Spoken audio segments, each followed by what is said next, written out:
नमस्कार माऊली.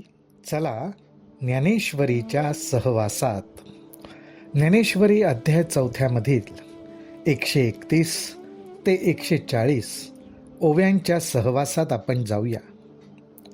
ज्ञानोबा राय कर्माच्या ठिकाणी यज्ञ किंवा हवन ह्याचं रूप घेऊन आपल्याकडनं कसा योग घडतो ह्याचं सुंदर वर्णन आणि अर्थात मार्गदर्शन आपल्याला करत आहेत. कर्मयोगी किंवा कर्मयोग ह्याच्यामध्ये कर्म आणि योग हे 2 शब्द आहेत. कर्मयोगाचा पाठपुरावा करणारा, अभ्यास करणारा आणि ते आचरणात आणणारा हा कर्मयोगी. ह्या योग्याकडून कर्माच्या रूपाने अखंड यज्ञ घडत असतो. त्या यज्ञाचं वर्णन ज्ञानोबा राय आपल्यासमोर मांडतायत.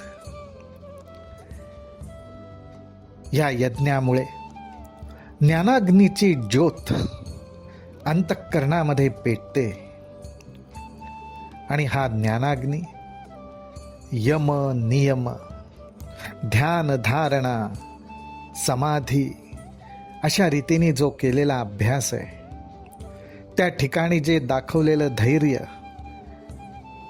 आणि त्याचबरोबर संयम आहे, त्यामुळे हा अग्नी पेट घेतो.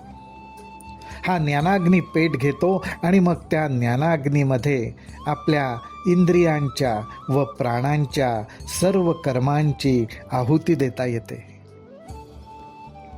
हे वर्णन करताना ज्ञानोबा राय म्हणतात, एकी यया परिपार्था दोषू क्षाळिले सर्वथा, आणि की हृदयारणी मंथा विवेकू केला, तो उपशमे निहटिला, धैर्ये वरी दाटिला, गुरुवाक्ये काढिला बळकटपणे.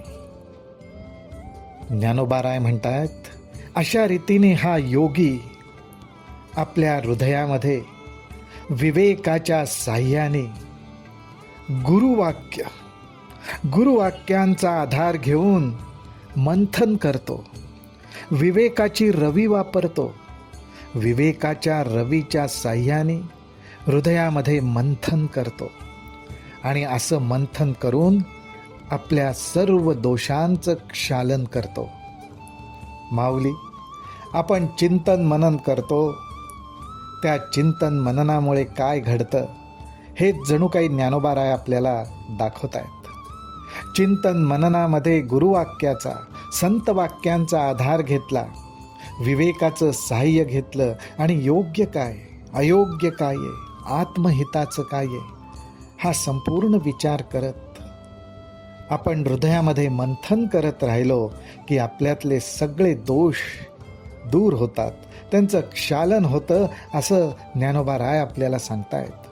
ऐसे समरसे मंथन केले, तेथ झडकरी काजा आले, जे उज्जीवन जाहले ज्ञानाग्नीचे. ज्ञानोबा राय म्हणतात, जे उज्जीवन जाहले ज्ञानाग्नीचे. आणि असा हा ज्ञानाग्नी प्रगट झाल्यावर पहिला रिद्धिसिद्धीचा संभ्रमू, निवर्तोनी गेला धूमू, मग प्रगटला सूक्ष्मू विस्फुलिंगू. ज्ञानोबा राय म्हणतात, अशा रीतीने हृदयामध्ये विवेकाच्या साह्याने मंथन झालं की एक समदृष्टी प्राप्त होते आणि त्या मंथनामुळे ज्ञानाग्नी प्रगट होतो. हा ज्ञानाग्नी प्रगट झाल्यावर सर्वात प्रथम काय होत असेल तर मोहाचा धूर निघून जातो. हा मोह कुठला तर रिद्धिसिद्धींचा मोह. कर्मयोग म्हटलेला आहे. योग म्हटल्यावर रिद्धिसिद्धी प्राप्त होणारच, पण या रिद्धिसिद्धी म्हणजे काय हो? मला हे हवं, मला हे मिळवायचं आहे, माझी शक्ती वाढवायची आहे, ही जी महत्वाकांक्षा आहे, हा जो अहंकार आहे, रिद्धिसिद्धींच्या पाठोपाठ आपल्या अंतःकरणात प्रवेश करतो. हा अहंकार ही एक प्रकारे वासनाच आपल्या मनामध्ये प्रगट होते. आपण मोहात पडतो. मिळणाऱ्या ज्ञानामुळे आपण मोहात पडतो, स्वतःला ज्ञानी समजायला लागतो. मी ज्ञानी आहे, हा सुद्धा एक अहंकार आहे.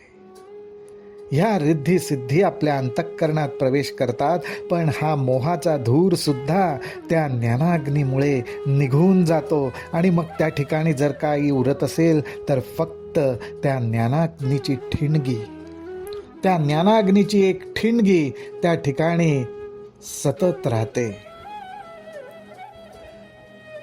सावकाशपणे त्या ज्ञानाग्नीच्या ठिणगीचंच ज्वाळेमध्ये रूपांतरित होतं. ज्ञानोबाराय म्हणतात, तया मनाचे मोकळे तेची पेटवण घातले, जे यम दमी हळुवारले आईते होते. तेणे साधूकपणे ज्वाळा समृद्धा, मग वासनांतराचिया समिधा, स्नेहेंसी नानाविधा जाळिलिया. काय सुंदर वर्णन ज्ञानोबारायांनी या दोन ओव्यांमध्ये केलेलं आहे. ज्ञानोबाराय म्हणतात, या ज्ञानाग्नीच्या ठिणगीमध्ये, ज्वाळेमध्येच यमनियमांचा जो अभ्यास केलाय, नामस्मरणाचा, उपासनेचा, साधनेचा जो नेम केला, आणि तो नेम, तो निश्चय करून मनाला एक प्रकारचं वळण लावलं, शिस्त लावलं. आणि ही शिस्त लावल्यामुळे काय झालं तर मन आयतच वाळून शुष्क झालं.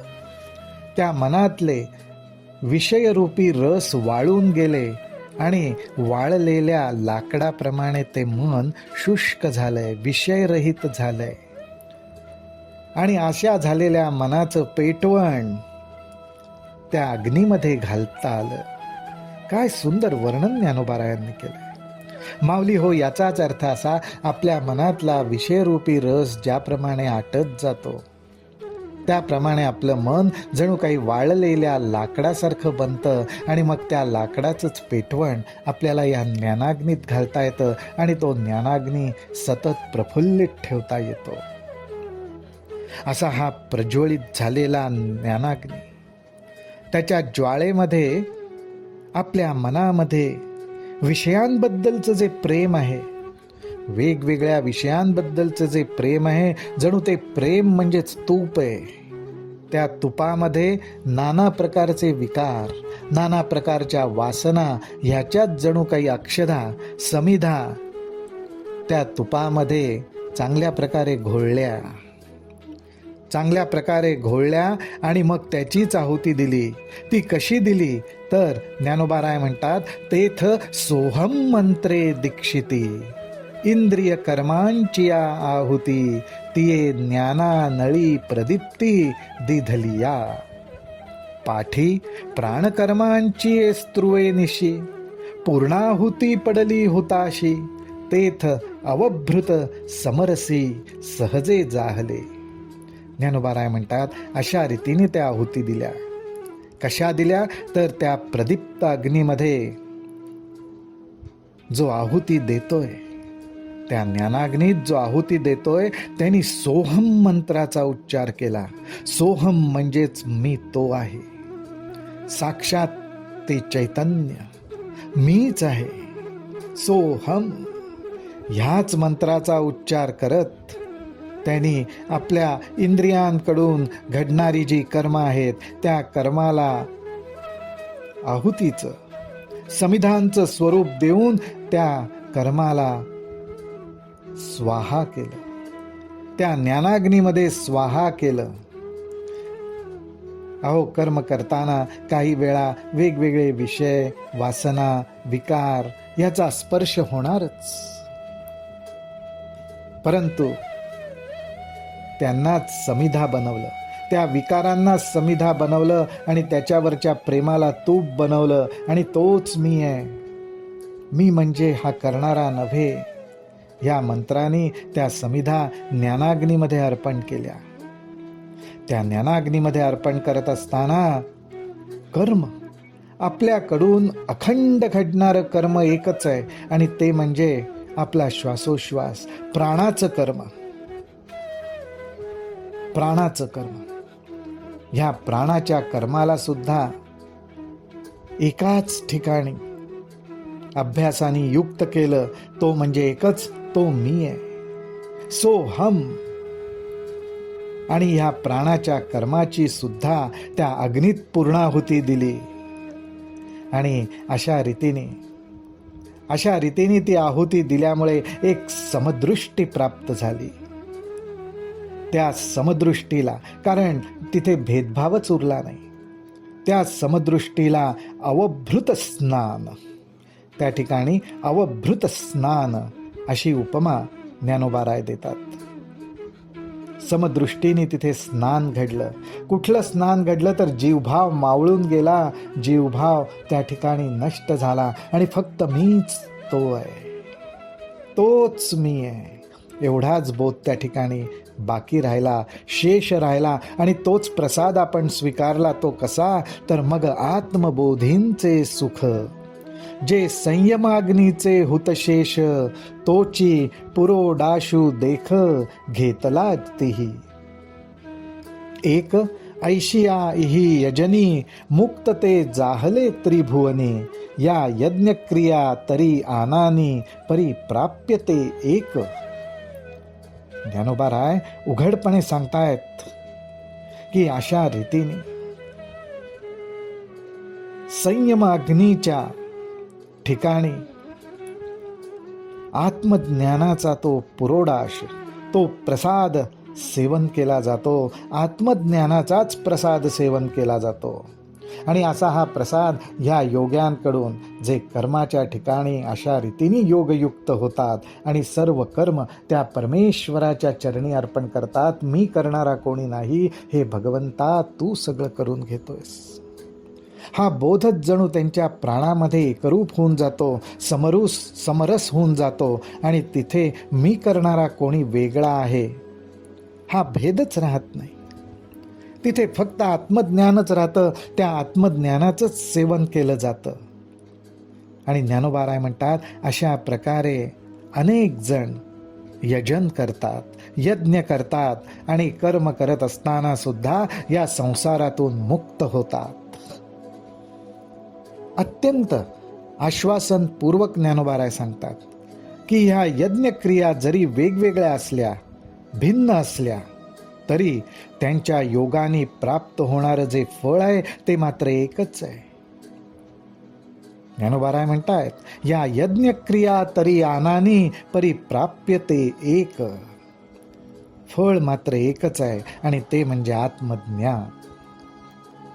माऊली हो, आपणही ज्ञानोबारायांच्या चरणी हीच प्रार्थना करू की आमच्याही कर्मांना अशाच प्रकारे आत्मयज्ञाचं स्वरूप प्राप्त होऊ दे आणि आत्मज्ञान आम्हा सर्वांना प्राप्त होऊ दे. रामकृष्ण हरी, रामकृष्ण हरी, रामकृष्ण हरी.